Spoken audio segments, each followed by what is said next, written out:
एक पौराणिक स्थल है, मान्यता प्राप्त कुंड है। पुराणों में वर्णन इसका रामायण में लिखा हुआ है। बालकांड में मार्च दिवस का दिवस भयो मर्म न जाना कोई, रश्मेत रविथाचियो निशा कौन हो। जिस समय त्रेता युग में राम जी का जन्म था, तो राम जी के जन्मोत्सव में 33 कोट ज्योत आ रही थी आकाश मार्ग से। त्रिसूर्य नारायण भगवान का रथ आ रहा था।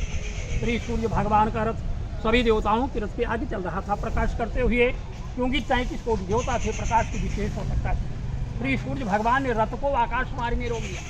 राम जी के जन्मोत्सव में खुश होकर के 1 महीने तपस्या किया, क्योंकि भगवान प्रभु राम जी के जन्मोत्सव में संसार के जितने देवता थे सभी अयोध्यापुरी को आए हुए थे जन्मोत्सव देखने। देवियाँ मंगल गान को गाती, माँ सरजू जी का जल दूध के समान निर्मल उज्ज्वल धारा बहने लगती। त्रिसूर्य भगवान ने 1 मार्च को 1 दिन कर दिया कि भगवान प्रभु राम जी की 6 दिन की छठी हो जाए, 12 दिन की वरही हो जाए, 1 महीने के शुद्धिकरण हो जाए, नाम संकीर्तन जो राज का नाम रखा जाता है। 1 मार्च का 1 दिन कर दिया, किसी को नहीं मालूम 1 महीने का 1 दिन था। इधर कलयुग में अयोध्या के महाराजा दर्शन पैदा हुए, श्री सूर्यवंशी अयोध्या नरेश, उन्हीं के द्वारा इसका निर्माण हुआ। खुदाई करने पर 7 घोड़े के रथ पर सूर्य भगवान की मूर्ति प्राप्त हुई, क्योंकि प्राचीन काल की मूर्ति मंदिर में अभी भी स्थापित है, दर्शन होता है। यहाँ से मंदिर प्राप्त हुई, मूर्ति प्राप्त हुई। ये सरकार कुंड में से सूर्य भगवान, इसी से इसको श्री सूर्य कुंड कहा जाता है। शंकर जी की मूर्ति निकली। शंकर जी की मूर्ति के नीचे खजाना निकला, हीरा जवाहरात सोना चांदी सो खजाना अयोध्या राजधानी को ढोया गया। उसी खजाने से महाराजा दर्शन ने श्री सूर्य कुंड का निर्माण कराया।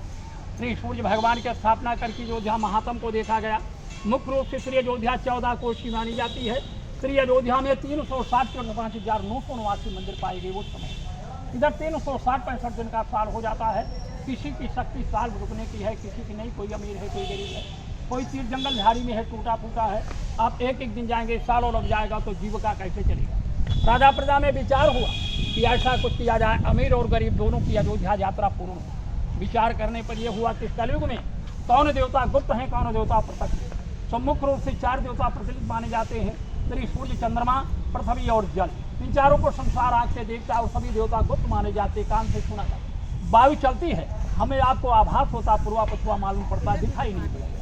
वायु भी गुप्त माना गया। इन्हीं 5 तत्वों से हमारी आपके नासवान शरीर का निर्माण हुआ है। चित्त जल पावक गगन समीरा, पंचरत्न अधम शरीरा। इसमें यदि किसी तत्व की कमी हो जाती, जल की, अग्नि की, वायु की, तो शरीर मिट्टी के समान हो जाती है। देवताओं में सबसे बड़े सूर्य भगवान माने जाते हैं, क्योंकि इन्हीं के प्रकाश से संसार में उजाला रहता है। नहीं कुछ होता है तो मात्र हिंदू में आप इनका व्रत करते हैं, पूजन करते हैं, तभी कोई शुभ कार्य आरंभ होता है। इसलिए महाराजा दर्शन ने 360 तीर्थों का 5-5 कलश जल मंगवाया। सभी मंदिरों की मिट्टी मंगवा करके वेद में ऊंचा चबूतरा सभी मंदिरों की मिट्टी से वेदी बनाई। 11,000 मन का यज्ञ करवा करके 360 तीर्थों का जल इसमें डाला गया। इसका महात्म जो भी यात्रीगण यहाँ आते हैं, श्री सूर्य कुंड धाम को प्रणाम करते हैं, 60 बार जल को मस्तक पर देते हैं, श्री सूर्य भगवान का दर्शन करते हैं, तो 360 तीर्थ यात्रा का फल मिलता है। गुण कुंड, अग्नि कुंड, विभीषण कुंड, हनुमान कुंड, सुग्रीव कुंड, खरजा कुंड, दुर्गा कुंड, काल कुंड, सतीश कुंड, ऋषि कुंड, वने कुंड, श्याम कुंड, वेद कुंड, विद्या कुंड, सीता कुंड, अग्नि कुंड, वशिष्ठ कुंड, गणेश कुंड, धावन कुंड, कहाँ तक अपना 360 तीर्थ का मतलब। यह आज आने से 14 कोष का यात्रा पूर्ण। बोलिए श्री सूर्य भगवान की जय। ये बताइए, ये कहा जाता है कि हाँ राजा को जो है कोई बीमारी थी इस कुंड में। 3 राजा जो थे उनके सफ़ेद दाग, इसी जल से उनका कुछ जो सफ़ेद दाग था वो दूर हो गया। ये कुंड बनने के बाद जो है, नहीं पहले ही था। अच्छा, पहले ही था। उस जल से उनका कुछ दूर हो गया था। तो दर्शन की को महाराजा दर्शन को सूर्य भगवान ने सपना दिया था कि तो बनवाइए तुम्हारा कल्याण खुदाया, तभी मूर्ति निकली सूर्य भगवान को खजाना। यहाँ जाने से कोई राजा कौन? हाँ, महाराजा दर्शन का। और उसी से फिर इसीलिए कि कुंड उसी से प्रचलित हुआ, वो उसी से प्रचलित हुआ। उन्हीं के नाम से दर्शन नगर विद्यालय है, दर्शन नगर मार्केट है, दर्शन नगर रेलवे। ये दर्शन नगर इसीलिए कहा जाता है कि उसका मतलब भगवान राम के वंशज से नहीं है। नहीं, सूर्यवंशी ये भी है, सूर्यवंशी ये भी उसी वंश के आगे आकर के। हाँ, ये कलयुग में हुए, वे त्रेता युग में। अच्छा, नहीं ये कहा जाता है कि इस जल को मस्तक पे लगाने से कई तरह के पुण्य मिलते हैं और कई कुंडों का जो है जल इसमें है। और ये क्योंकि भगवान राम की पावन भूमि पर है तो निश्चित रूप से इसका अपना महात्म है। जो लोग भी आते हैं अयोध्या, आमतौर पे वो भगवान राम के जन्मभूमि का दर्शन करते हैं, हनुमानगढ़ी का दर्शन करते हैं। हम भी जब अयोध्या आने वाले थे तो हमें यही कहा गया कि अयोध्या एक दिन में घूमा जा सकता है, लेकिन ऐसा है कि आप अयोध्या आए हैं तो सिर्फ एक दिन में आप अयोध्या भगवान राम की पुण्य भूमि को पूरी तरह से कैसे निहार पाएंगे, कैसे देख पाएंगे। ये बरगद का, ये बाबा ये कितने दिन पुराना है ये पेड़?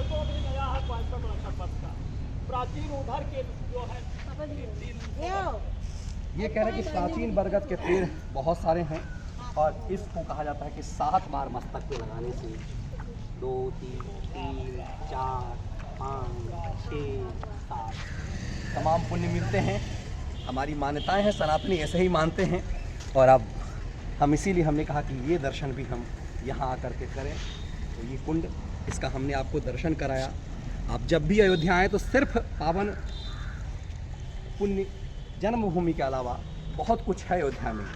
उस जगह पर भी हम आपको ले चलेंगे जहाँ पर हनुमान जी जब संजीवनी बूटी लाने जा रहे थे, तो संजीवनी बूटी लाने जा रहे थे तो अयोध्या से होते हुए जा रहे थे। जो आपने रामायण में, मानस में पढ़ा है, रामायण सीरियल में देखा है, तो किस जगह पर जब भरत जी ने उनको मारा था, तीर मारा था, तो गिरे थे, वो भी नज़दीक में ही है। लेकिन आमतौर पे जो लोग भी अयोध्या आते हैं वो वहाँ नहीं जाते हैं, तो हम आपको वो भी दिखाएंगे। लेकिन इस पावन कुंड के हमने आपको दर्शन कराए, इस पावन कुंड के बारे में हमने आपको बताया। हमें लगता है कि आपको अयोध्या के इस महात्म्य को भी समझ में आया होगा कि सिर्फ जन्मभूमि नहीं, बहुत कुछ है अयोध्या में जो आपको दर्शन करना चाहिए यहाँ आकर के। बहुत बहुत धन्यवाद।